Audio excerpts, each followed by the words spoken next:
There it is, the first glimpse of Iceland this morning. Iceland in the light of the rising sun. It is a mystical, enchanting and epic sight. I can't take my eyes off it.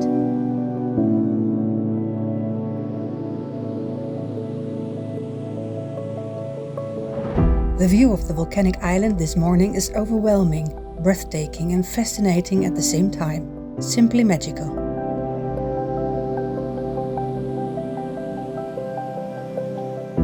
With the MSC Fantasia, we are sailing around the southern tip of Iceland, the Reykjanes Peninsula.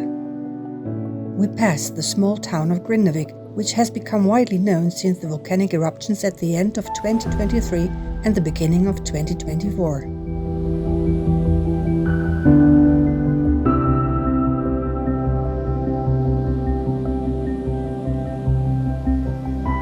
There is something special about approaching a country from the water. The outline of the coast, the mountains and even volcanoes inspire the imagination with what might await.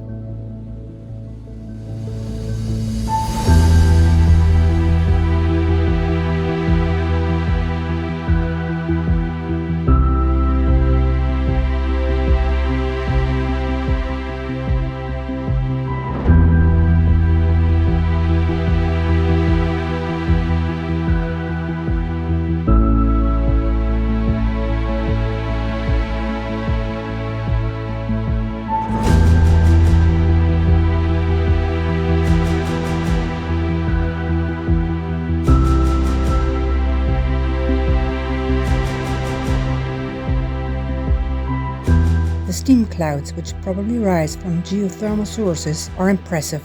No wonder the Vikings who first settled Iceland in the 9th century called the bay Smoke Bay, Reykjavik in Icelandic.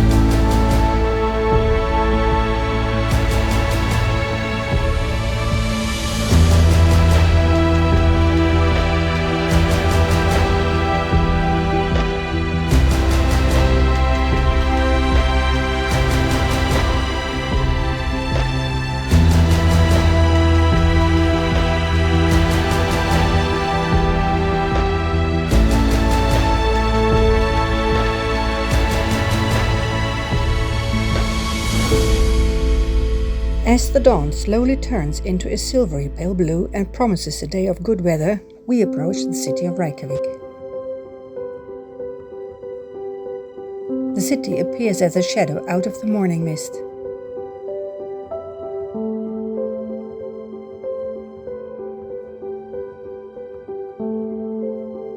Now we can see the first landmarks of Reykjavik, the church Hallgrímskirkja and Harpa, one of Reykjavik's most striking landmarks and a center of cultural and social life in the very heart of the city.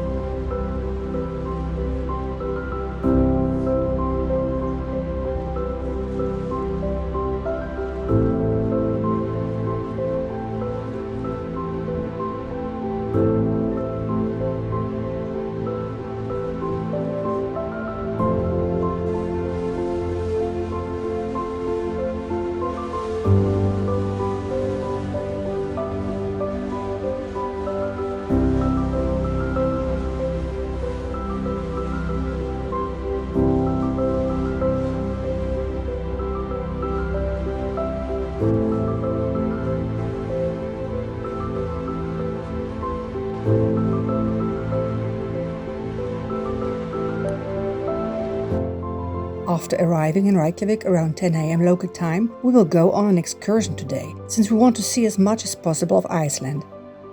The name of the excursion is Ring of Fire and it focuses on the geothermal forces of Iceland. In this video we want to show you what we experienced on this trip.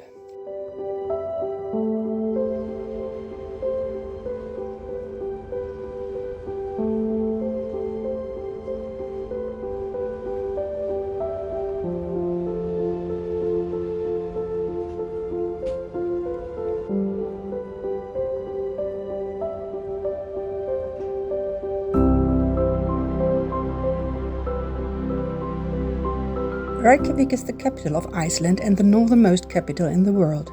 Today, over 200,000 people live here, around 2/3 of the Icelandic population.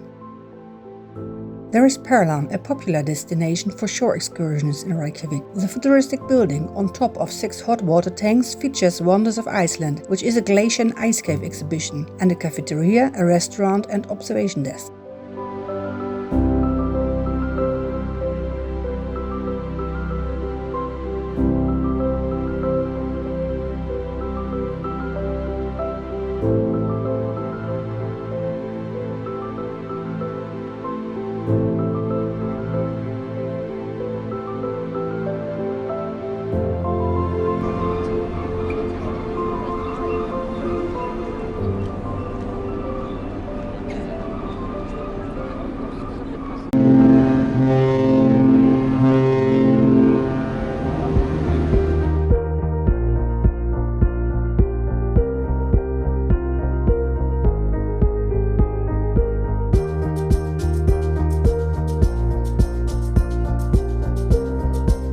Parking a cruise ship backwards is an exciting maneuver. The MSC Fantasia is over 300 meters long and it's hard to believe that it fits, but it does.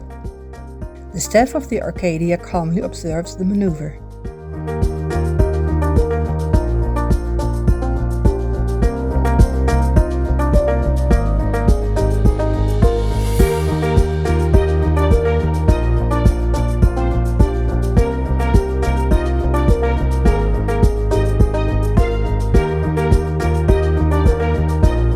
Hveragerði cruise terminal is about 4 kilometers from the center. You can walk into the city, for example right along the water to the Harbour Concert Hall.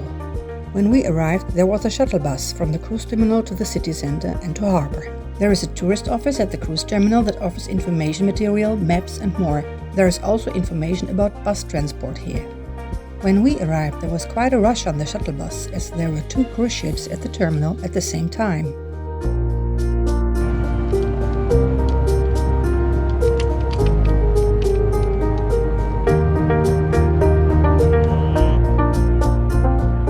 This is the other side of the ship, not the side facing the cruise terminal. There is this little island you can visit called Hveragerði. There is a ferry connection right next to the cruise terminal. On the island there is a restaurant and you can go hiking here.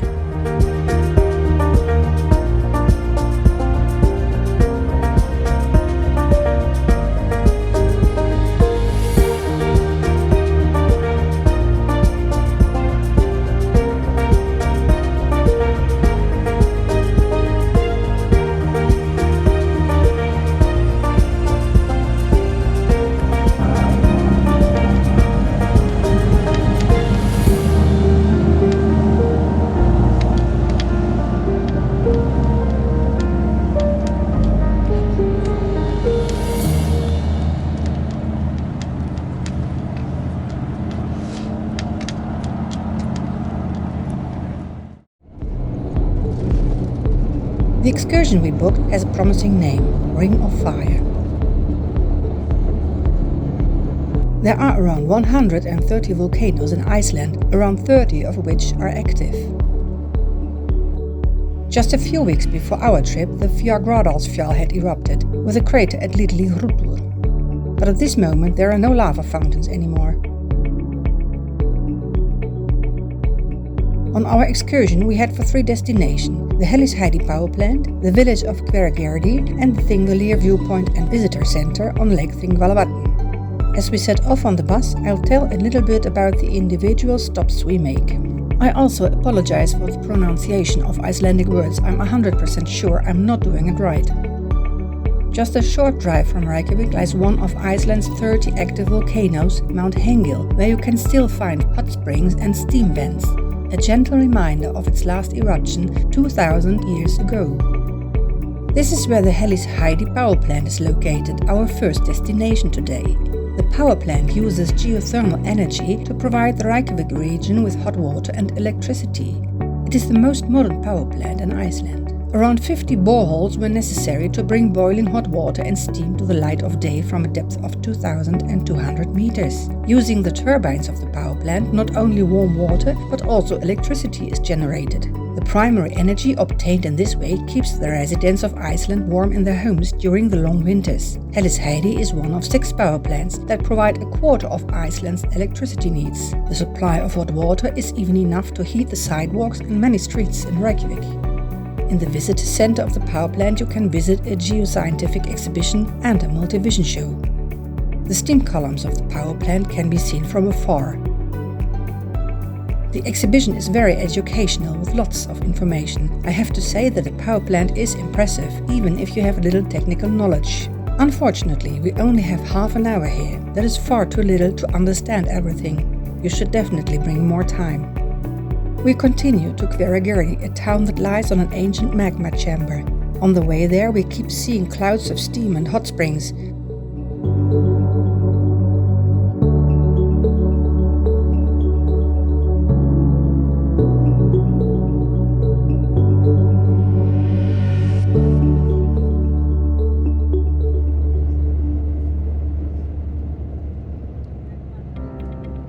There are also hot springs in Hveragerði. The place is known for its greenhouses where vegetables and fruit are grown. Even bananas are said to grow here. The greenhouses are heated with geothermal energy.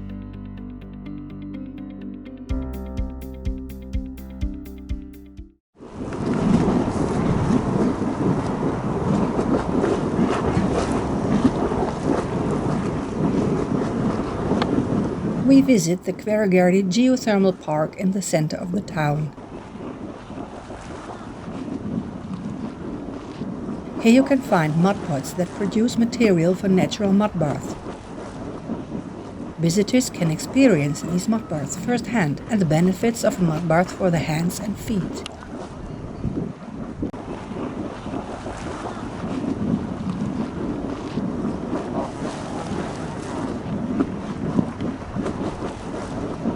Unfortunately, we only have half an hour here, far too short.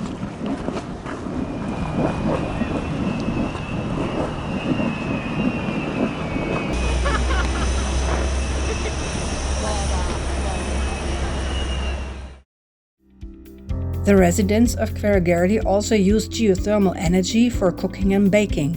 We visit a local restaurant to enjoy some local specialties, including lava bread, rye bread and banana bread. The hot spring bread is baked in the ground using geothermal heat, which takes around 24 hours.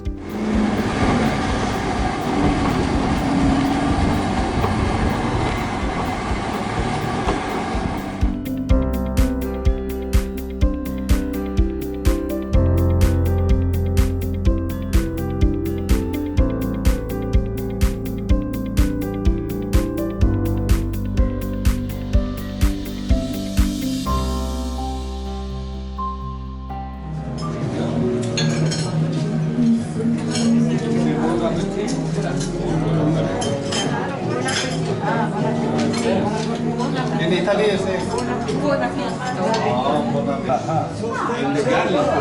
you like that? I can't kiss anyone. The food was delicious and the bread was very tasty.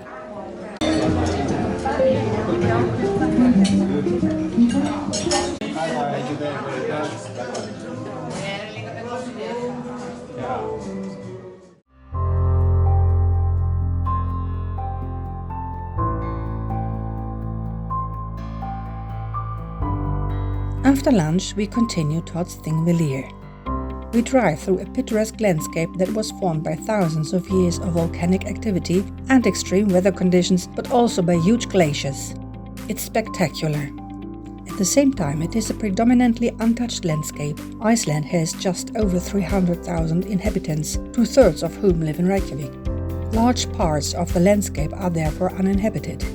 We drive through endless lava fields, which are often barely overgrown. Here we drive along the Socket River, one of Iceland's major rivers, where a hydroelectric power station has been built. Icelanders know how to use renewable energy.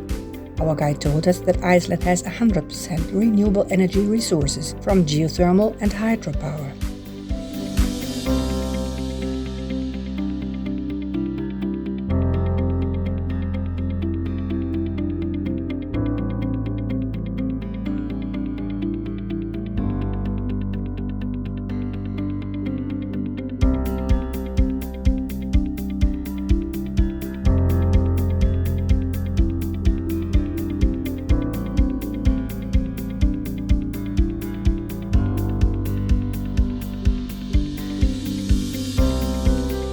In this area there are many summer houses and surprisingly trees that are rarely seen elsewhere in Iceland.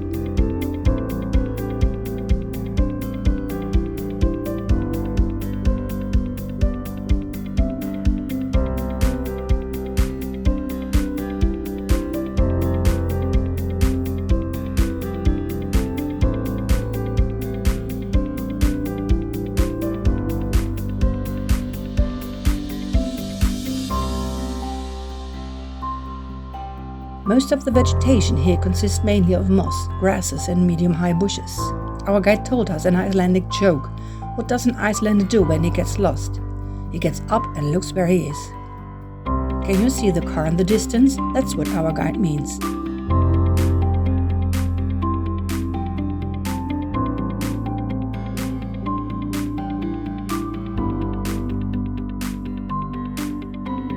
Þingvellir plays an important role in the history of Iceland. The first parliament was founded here in the year 930. It is one of the oldest still working parliaments in the world. Our guide told us that Iceland was first settled in the year 874 by Vikings from Norway. On their way to Iceland they stopped in Ireland and Scotland to steal women and, according to our guide, even men as slaves. So Icelandic women are genetically related to Irish women. They have Celtic blood in their veins. That might be the reason why there are so many red-headed people in Iceland. Iceland's volcanism results from its geographical position in relation to the continental plates. Iceland is located directly above the mid-Atlantic rift that separates North America and Eurasia. As this gap expands, magma swells to the surface and becomes the lava that forms the basis of Iceland's landscapes. This gap between the tectonic plates is visible even on the surface in Þingvellir National Park.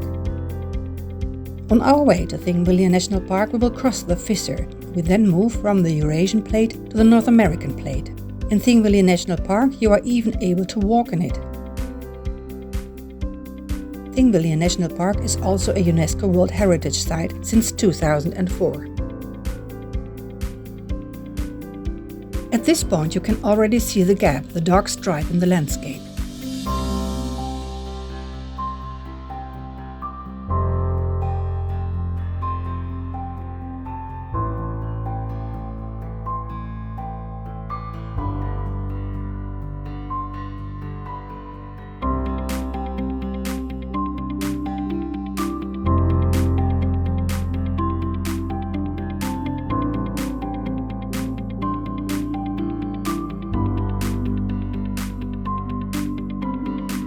Here we cross the gap and continue our journey on the North American plate. So we can say 3, 2, 1. We're on the North American plate.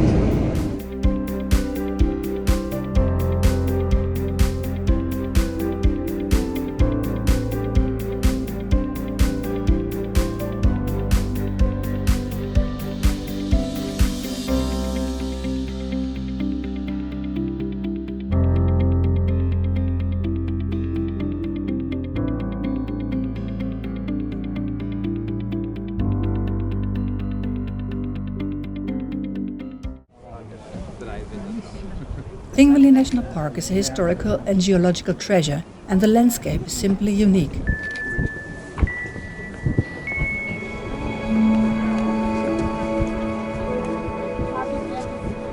There is a visitor center and a viewing platform.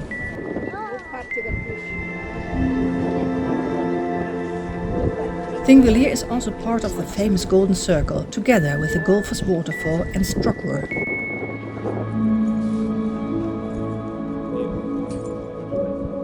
We will go on that excursion tomorrow.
Ja.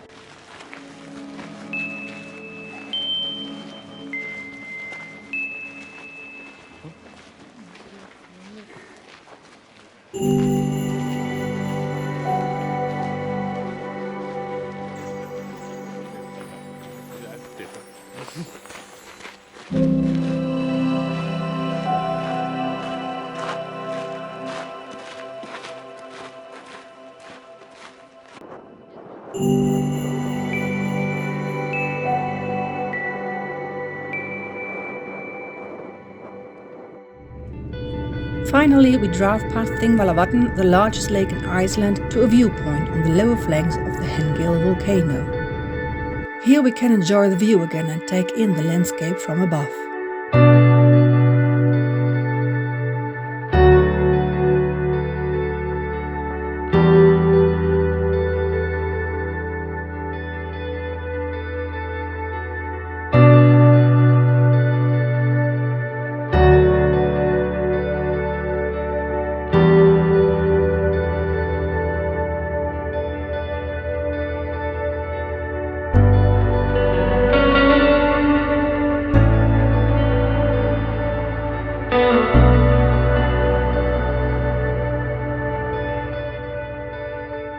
We will then return to the ship via route 435. By the way, the pipelines you see from time to time are there to transport the hot water to the people in the inhabited areas.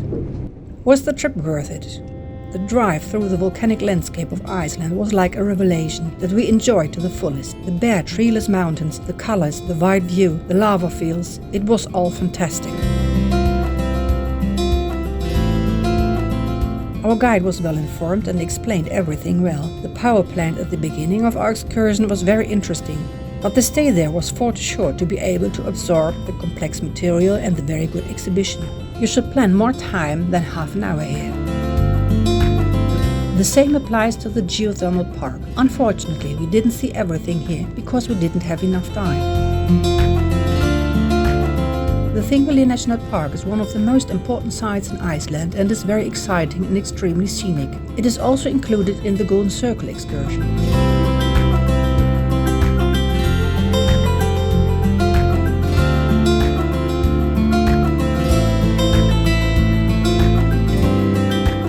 The excursion Ring of Fire focuses on the geothermal forces of Iceland. The people of this volcanic island not only live with the volcanoes, but have also learned to take advantage of the forces associated with volcanism.